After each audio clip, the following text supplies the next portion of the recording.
Hello students, आज मैं आप लोगों का चैप्टर नंबर 1 इंटीजर्स को मैं कंटिन्यू करूंगा।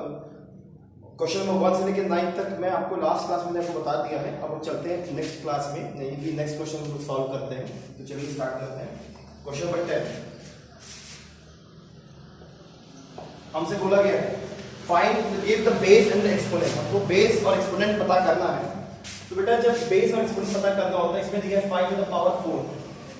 5 टू द पावर 4 का मतलब है ये जो 5 है इसको हम बेस बोलते हैं, और ये जो ऊपर नंबर दिया है इसको हम पावर बोलते हैं या फिर एक्सपोनेंट भी बोलते हैं। ठीक है, इसको हम एक्सपोनेंट या पावर बोलेंगे, इसको हम क्या बोलते हैं, बेस बोलते हैं। तो आप क्वेश्चन में कैसे सॉल्व करेंगे, बेस इक्वल्स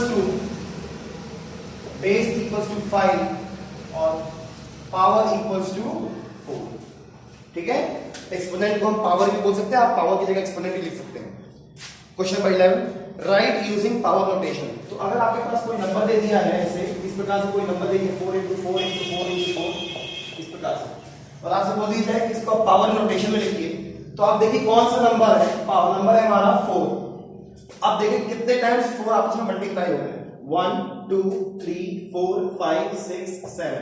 तो आप लिखेंगे 4 का पावर 7, 4 टू द पावर 7 होगा। सपोज एक और एग्जांपल लेते हैं, जैसे कहा -2 multiplied by -2 multiplied by -2 multiplied by -2। इस हिसाब से कोई नंबर है तो आप लिखेंगे -2 वाला नंबर रिपीट हो रहा है बार बार, और कितनी बार रिपीट हो रहा है, 4 टाइम्स रिपीट हो रहा है, तो आप यहां लिखेंगे -2 का पावर 4 लिखेंगे। नेक्स्ट हम लोग चलते हैं बेटा क्वेश्चन नंबर 12 में। फाइंड द वैल्यू ऑफ, पहला क्वेश्चन है 50 टू द पावर 2 लिखा है। 50 टू द पावर 2 का मतलब होता है 50 into 50। इसका मतलब ये नहीं होता 50 2 जार, इसका मतलब होता है 50 का मल्टीप्लाई में आपस में कितनी बार कर रहे हैं, 2 टाइम्स कर रहे हैं, और 50 50 जार होता है आपका 2500 आपका होता है। क्वेश्चन नंबर 12 का, क्वेश्चन नंबर 4 में चलते हैं, 12 का पार्ट 4 में चलते हैं। जैसा कि क्वेश्चन लिखा हुआ है 2 का पावर 3 मल्टीप्लाइड बाय -3 का पावर 2 into 8। ऐसे नंबर दे दिया है और हमसे कह लीजिए इसका वैल्यू पता करिए, तो आप यहाँ पे लिखेंगे 2 into 2 into 2 into -3 into -3 into into 8 करेंगे। अब इन सारे नंबरों को आप क्या कर देंगे, मल्टीप्लाई कर देंगे। ध्यान दीजिएगा क्या करेंगे, मल्टीप्लाई करेंगे। 8 3 सा -24 into 3 सा आपका -72 72 2 सा 144 को आप 4 टाइम्स मल्टीप्लाई करेंगे। 144 को आप 4 से मल्टीप्लाई करेंगे, यहाँ 16 यहाँ से यहाँ पे आपका आया 5, यानी इसका आंसर है हमारा 576 आया। चलिए क्वेश्चन नंबर 3 में जाते हैं। मल्टीप्लाई द फॉलोइंग, 0 का multiply 0 and 30, 0 multiply by 30 equals to 0, 0 into 30 equals to 0। इसी हिसाब से क्वेश्चन नंबर 14 आपका डिवाइड करने के लिए बोला जा रहा है, determine the quotient of each of the following. तो डिवाइड करना, जैसे मैंने आपको बताया लास्ट क्लास में, अगर प्लस प्लस का यानी पॉजिटिव इंटीजर्स को अगर आप डिवाइड करेंगे आंसर पॉजिटिव आएगा। दो नेगेटिव इंटीजर्स को अगर आप डिवाइड करेंगे तो आंसर आपका पॉजिटिव में आएगा। अगर एक प्लस है दूसरा आपका नेगेटिव, अगर आप उसको डिवाइड करेंगे तो आपका आंसर नेगेटिव में आएगा। ठीक है, तो क्वेश्चन नंबर हम 14 के पार्ट क्वेश्चन नंबर 3 में हम चलते हैं। तो इसमें लिखा है -27 डिवाइडेड बाय -9। तो आप देख सकते हैं दोनों आपके नेगेटिव इंटीजर्स को डिवाइड करने के लिए बोल रहे हैं, तो आपका आंसर प्लस में आएगा। आप प्लस का साइन लेके चाहे लिखिए, बात कोई वही है, तो अंडरस्टैंडेबल है।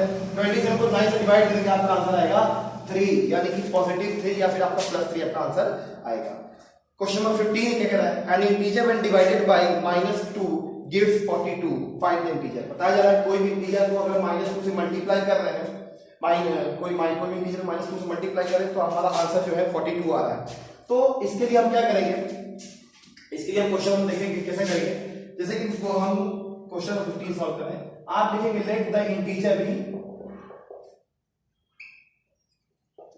x। माना कि हमारा इंटीजर कितना है बेटा, x है। अब अगर -2 में आप x का मल्टीप्लाई कर रहे हैं, कितना आ रहा है, 42 आ रहा है। कितना आ रहा है, 42 आ रहा है। तो जैसे कि आपको पता होगा कि मल्टीप्लाई का नंबर अगर कोई इस तरफ आता है तो क्या हो जाता है बेटा, डिवाइड हो जाता है। तो 42 डिवाइडेड बाय -2, तो x इक्वल्स टू 42 को 2 से डिवाइड करेंगे, आपका आंसर आएगा आपका है 21।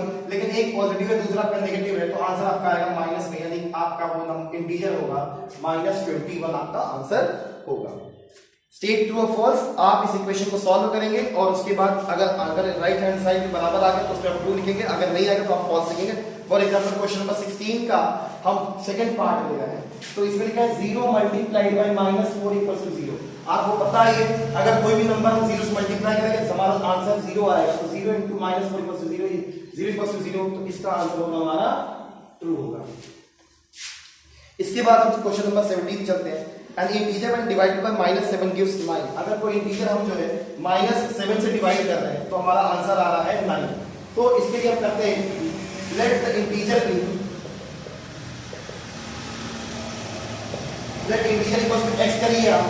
और इसमें बोला अगर कोई -7 से अगर हम कोई -7 से अगर किसी इंटीजर को डिवाइड करें तो क्वेश्चन के हिसाब से अगर x को -7 से डिवाइड करेंगे तो हमारा आंसर आ रहा है बेटा 9 आ रहा है। तो डिवाइड में इस पर नंबर आएगा तो आपका क्या हो जाएगा, वो मल्टीप्लाई हो जाएगा। यानी x equals to 9 multiplied by -7, आपका x के वैल्यू आया बेटा -63। ठीक है, इसी हिसाब से आप क्वेश्चन में 18, 19, 20 आप करेंगे। आज का क्लास आपका समाप्त हुआ। इसी से आपका लेसन नंबर 1 भी आपका कंप्लीट हुआ। ठीक है, आपका टेस्ट का रिवीजन हो गया है। मैं आज आप लोगों के पास कुछ प्रैक्टिस क्वेश्चंस में भेजूंगा, उसको आप अपने रफ कॉपी में सॉल्व करेंगे। और फिर से मैं बोल रहा हूँ एक्सरसाइज 1.1 जो बच्चे अपने फेयर कॉपी में नहीं किए हैं आप उसको अपने फेयर कॉपी में कर लीजिए, और जो बच्चे फेयर कॉपी में कर लिए वो आप अपने रफ कॉपी में सॉल्व करके मेरे पास आप पोस्ट करेंगे, मेरे पास आप भेजेंगे। दूसरी सबसे इंपॉर्टेंट बात यह है कि जो बच्चे नहीं किए हैं, फेयर कॉपी नहीं कंप्लीट किए, उसको फेयर कॉपी कंप्लीट करके मेरे पास उसका फोटो क्लिक करके मेरे पास भेजेंगे। बहुत बहुत धन्यवाद। Goodbye, have a nice day.